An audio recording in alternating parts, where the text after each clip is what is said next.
പാർത്ത 17കാരി ലൈംഗികമായി ബന്ധപ്പെട്ടത് 19 പേരുമായി. ഈ 19 പേരുമായി ലൈംഗിക ബന്ധത്തിൽ ഏർപ്പെട്ട 17കാരി പണി കൊടുത്തിരിക്കുകയാണ് 19 പേർക്കും എന്നുള്ളതാണ്. അതായത് ഇപ്പൊ നിക്കറിൽ മുള്ളിക്കൊണ്ട് ഓടുകയാണ് ഈ 19 പേരും എന്നാണ് നമുക്ക് കിട്ടുന്ന വിവരങ്ങൾ. എന്താണ് അതിൻ്റെ വിശദാംശങ്ങൾ? ഞെട്ടിക്കുന്ന കാര്യം തന്നെയാണ്. കാരണം ഉത്തരാഖണ്ഡിലാണ് സംഭവം. ഉത്തരാഖണ്ഡിലെ രാംനഗർ ജില്ലയിലാണ് ഇത്തരം ഒരു ആശുപത്രിയിലാണ് ഒരു സംഭവം റിപ്പോർട്ട് ചെയ്തത്. ഒരു ദിവസം അവിടെ ഒരു യുവാവ് പരിശോധനയ്ക്കായി ആശുപത്രിയിലെത്തുന്നു. ആശുപത്രിയിലെത്തിയ ശേഷം ഡോക്ടറോട് പറയുന്നത്, എൻ്റെ ശരീരഭാരം പെട്ടെന്ന് കുറയുന്നു, നാവിൽ വല്ലാതെ പുണ്ണ് വരുന്നു, അതിഭയങ്കരമായ വയറുവേദനയുണ്ട്, ജനനേന്ദ്രിയത്തിൽ വ്രണങ്ങൾ പ്രത്യക്ഷപ്പെടുന്നു എന്നുള്ളതൊക്കെയാണ് ഡോക്ടറോട് പറയുന്നത്.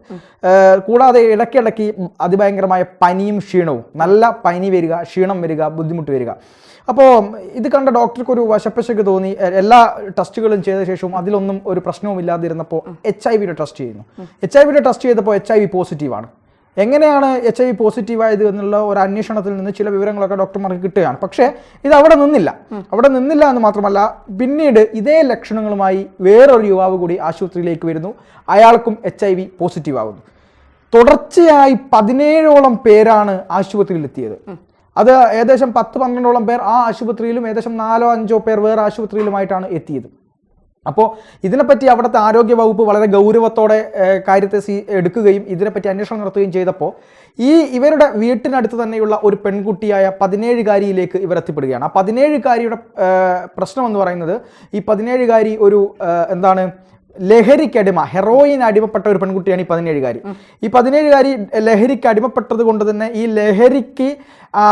ലഹരി വാങ്ങാൻ പണമില്ലാതാകുമ്പോൾ ആര് വിളിച്ചു കൊണ്ടുപോയി പൈസ കൊടുത്താലും പകരമായി ലൈംഗിക ബന്ധത്തിൽ ഏർപ്പെടാൻ തയ്യാറായി നിൽക്കുന്ന, അങ്ങനെ തുടർച്ചയായി ലൈംഗിക ബന്ധത്തിൽ ഏർപ്പെട്ടുകൊണ്ടിരിക്കുന്ന ഒരു പെൺകുട്ടി. ആ പെൺകുട്ടിക്കും എയ്ഡ്സ് ആണ് എന്നുള്ളതാണ്. ഈ പെൺകുട്ടിയാണ് ഇവരുടെയൊക്കെ ഏകദേശം വീടിന് 5-6 കിലോമീറ്റർ പരിധിയിലുള്ള ആളുകൾക്കാണ്, യുവാക്കൾക്കാണ് അല്ലെങ്കിൽ പുരുഷന്മാർക്കാണ് ഇത്തരത്തിലുള്ള ഒരു എയ്ഡ്സ് ബാധിച്ചത്. ഇത് അവിടുത്തെ ആരോഗ്യ വകുപ്പിനെ ഞെട്ടിച്ചു. ഇത്തരത്തിൽ ഒരു എയ്ഡ്സ് വരുന്നു എന്നുള്ളത് മാത്രമല്ല അവരെ ഞെട്ടിച്ചത്. അതിൻ്റെ ഒരു പ്രധാനപ്പെട്ട കാരണം എന്ന് പറയുന്നത്, അവരുടെ ഈ ഭൂരിഭാഗം ആളുകളും, ഈ എയ്ഡ്സ് വന്ന ഭൂരിഭാഗം ആളുകൾക്കും ഭാര്യയുണ്ടായിരുന്നു, കുഞ്ഞുണ്ടായിരുന്നു എന്നുള്ളതാണ്.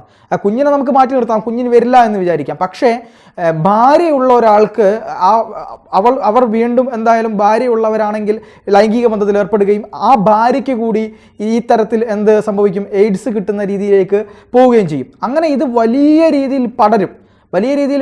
ഇത് വലിയൊരു ആശങ്കയ്ക്ക് കാരണമാവുകയും അവിടെ കൃത്യമായ കൗൺസിലിങ്ങും ബോധവൽക്കരണവും ഒക്കെ കൊടുത്തുകൊണ്ടിരിക്കുകയാണ് എന്നാണ് നമുക്ക് കിട്ടുന്ന വിവരം. ഈ പെൺകുട്ടിയെ ഇപ്പോൾ ആദ്യം ഈ പെൺകുട്ടിയോടുള്ള ഒരു ആരോഗ്യവകുപ്പിൻ്റെ ഒരു വലിയ കടമ്പ എന്തെന്നാൽ, ഈ പെൺകുട്ടിക്ക് ലഹരിയിൽ നിന്ന് ഈ പെൺകുട്ടിയെ മോചിപ്പിക്കണം.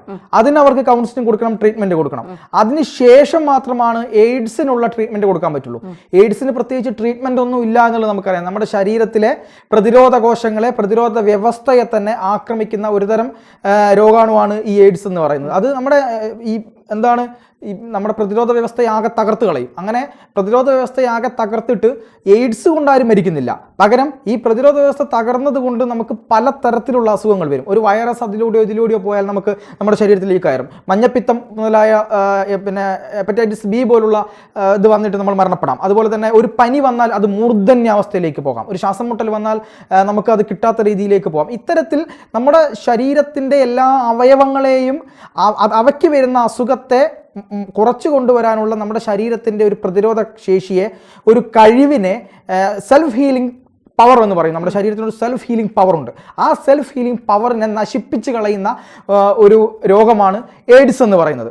ഈ എയ്ഡ്സിന് കൃത്യമായ ട്രീറ്റ്മെൻറ്റ് ഇല്ല. പക്ഷേ എയ്ഡ്സിന് എന്ത് ചെയ്യാൻ പറ്റും? ചില നമ്മൾ പറയുന്ന പോലെ ചില സ്റ്റിറോയിഡ്സ്, അതുപോലെ തന്നെ ചില പ്രത്യേകപരമായിട്ടുള്ള ഈ എയ്ഡ്സ് മൂർധന്യാവസ്ഥയിലേക്ക് പോകാതിരിക്കാൻ വേണ്ടി നമ്മുടെ പ്രതിരോധ ശേഷിയെ കൃത്രിമമായി വർദ്ധിപ്പിക്കുന്ന തരത്തിലുള്ള ചില മെഡിസിൻസ് ഉണ്ട്. അത്തരം മെഡിസിൻസ് ഉപയോഗിച്ച് നമുക്ക് മുന്നോട്ട് കൊണ്ടുപോകാൻ കഴിയും. അതായത് ഇപ്പോൾ ഇപ്പോൾ പണ്ട് കാലങ്ങളിൽ നിന്ന് എയ്ഡ്സ് വന്ന ആളുകൾക്ക് എൻ്റെ ജീവിതം പോയി എന്നൊരു ചിന്തയായിരുന്നു ഉണ്ടായിരുന്നത്. പക്ഷെ അതിൽ നിന്നൊക്കെ വ്യത്യസ്തമായിട്ട് ഇപ്പോൾ എയ്ഡ്സ് വന്നാൽ കൃത്യമായിട്ടൊരു ആ ട്രീറ്റ്മെൻറ്റ് രീതിയിൽ ഡെവലപ്പ് ഉണ്ടായിരിക്കുന്നു. നമ്മുടെ വൈദ്യശാസ്ത്രം വളരുന്നതനുസരിച്ച് ആ എയ്ഡ്സിൽ കൃത്യമായൊരു ഡെവലപ്പ് ഉണ്ട്. അതിന് നമ്മുടെ ഒരു എയ്ഡ്സ് രോഗിയുടെ ഒരു ശരാശരി ആയുർദൈർഘ്യം 5 വർഷമായിരുന്നെങ്കിൽ അതിപ്പോൾ 40 വർഷത്തിലേക്കും 45 വർഷത്തിലേക്കും മെഡിസിനുകളുടെ സഹായത്തോടെ കൊണ്ടുപോകാൻ കഴിയുന്നു എന്നുള്ളത് ഒരു പ്രതീക്ഷയ്ക്ക് വക നൽകുന്നത് തന്നെയാണ്. അതിനോടൊപ്പം ഒരു കാര്യം കൂടി പറയാം. ഈ എയ്ഡ്സ്, അതായത് ഒരു എയ്ഡ്സ് ഉള്ള രോഗിയുമായി നമ്മൾ ലൈംഗിക ബന്ധത്തിൽ ഏർപ്പെടുകയാണെങ്കിൽ ആ ലൈംഗിക ബന്ധത്തിൽ ഏർപ്പെട്ട് 24 മണിക്കൂറിനുള്ളിൽ നമ്മൾ ആ വിവരം അറിയുകയാണെങ്കിൽ ഈ ആൾക്ക് പുരുഷനോ സ്ത്രീയോ ആരോ ആയിക്കോട്ടെ ഇവർക്ക് എയ്ഡ്സ് ഉണ്ട് എന്ന് അറിയുകയാണെങ്കിൽ ആ 24 മണിക്കൂറിനുള്ളിൽ തൊട്ടടുത്ത മെഡിക്കൽ കോളേജിലോ അത്യാവശ്യം സൗകര്യമുള്ള ഒരു ഹോസ്പിറ്റലിലോ പോയി കഴിഞ്ഞാൽ നമുക്ക് ഈ എയ്ഡ്സിനെതിരായിട്ടുള്ള പിന്നെ കുത്തിവെപ്പ് ലഭിക്കും. അതായത് പേവിഷബാധയ്ക്കൊക്കെ നമ്മൾ എടുക്കുന്ന പോലെ തന്നെ അതെ പ്രതിരോധ കുത്തിവെപ്പ് ലഭിക്കും. ഈ പ്രതിരോധ കുത്തിവെപ്പ് ഏകദേശം 90 മുതൽ 95% വരെ ഫലപ്രദമാണ് എന്നാണ് പറയുന്നത്. അപ്പോൾ അതുകൊണ്ട് തന്നെ എയ്ഡ്സിൽ നിന്ന് രക്ഷപ്പെടാം. അപ്പോൾ ഈ മനുഷ്യന്മാരുടെ എല്ലാം അപ്പൊ ഞാൻ ചോദിക്കട്ടെ, ഈ പെൺകുട്ടിക്ക് അറിയില്ലായിരുന്നു ഈ പെൺകുട്ടിക്ക് ഇത്തരത്തിലുള്ള രോഗമുണ്ട് എന്നുള്ളത്? ഇല്ല, ഈ പെൺകുട്ടിക്ക് അറിയില്ല. പെൺകുട്ടിക്ക് ബന്ധുക്കളോ വീട്ടുകാരോ ആരും ഇല്ല? പെൺകുട്ടിക്ക് ബന്ധുക്കളുണ്ട്, വീട്ടുകാരുണ്ട്. പക്ഷേ ഈ പെൺകുട്ടി ലഹരിക്ക് അഡിക്റ്റ് ആയതുകൊണ്ട് തന്നെ പിന്നെ ഇത്തരം ലക്ഷണങ്ങൾ ഉണ്ടെങ്കിൽ തന്നെ അത് ശ്രദ്ധിക്കാനുള്ള കാര്യങ്ങൾ നമുക്കറിയാം. ലഹരി അമിതമായി അഡിക്റ്റായി പോയ ഒരാൾക്ക് നമ്മുടെ ശരീരത്തെ പറ്റി ചിന്തിക്കാൻ ശ്രദ്ധയുണ്ടാവില്ല. അവർക്ക് ആ ലഹരി സദാസമയം കിട്ടണമെന്നുള്ള ചിന്തയായിരിക്കും ഉണ്ടാവുക. അതിനുവേണ്ടി അവർ എന്ത് കാര്യവും ചെയ്യും. നമ്മുടെ ബ്രെയിനിനുള്ളിലുള്ള ഡോപ്പമൈനും അതുപോലെ തന്നെ സെറോട്ടോണിനും നോറോപെനഫ്രിനും ഒക്കെ നല്ല രീതിയിൽ കുറഞ്ഞു പോകും ഈ ലഹരി കിട്ടാത്ത സമയത്ത്. അങ്ങനെ കുറയുന്ന സമയത്ത് ആ ലഹരി വീണ്ടും കിട്ടാനുള്ള ഈ ത്വര വർദ്ധിക്കുകയും അതിനുവേണ്ടി അവർ എന്ത് വിധേനയും അത് തൻ്റെ ശരീരം കൊടുത്തിട്ടായാലും എന്ത് കൊടുത്തിട്ടായാലും അതിനുള്ള പണം കണ്ടെത്താനുള്ള ശ്രമം നടത്തും. അപ്പോൾ ഈ പെൺകുട്ടിക്ക് ഇത്തരത്തിൽ അത് മനസ്സിലാക്കാനുള്ള കഴിവുണ്ടായിരുന്നില്ല. മാത്രമല്ല പോകുന്ന ആൾക്ക് ഈ പെൺകുട്ടി ഒരു രോഗബാധിതയാണെന്ന് കണ്ടാൽ മനസ്സിലായില്ല എന്നാണ് പറഞ്ഞത്. മാത്രമല്ല ഈ ഉത്തരേന്ത്യൻ സംസ്ഥാനങ്ങളിൽ നമ്മൾ ഉത്തരേന്ത്യൻ സംസ്ഥാനങ്ങളിലൊക്കെ ഇപ്പോഴും ഇതിനെക്കുറിച്ച് പല അവയർനെസ്സും ഇല്ല എന്നുള്ളതാണ്. ഇപ്പോൾ അവിടെ തന്നെ എത്രയോ കൊച്ചു പെൺകുട്ടികളെ പീഡിപ്പിക്കപ്പെടുന്നു.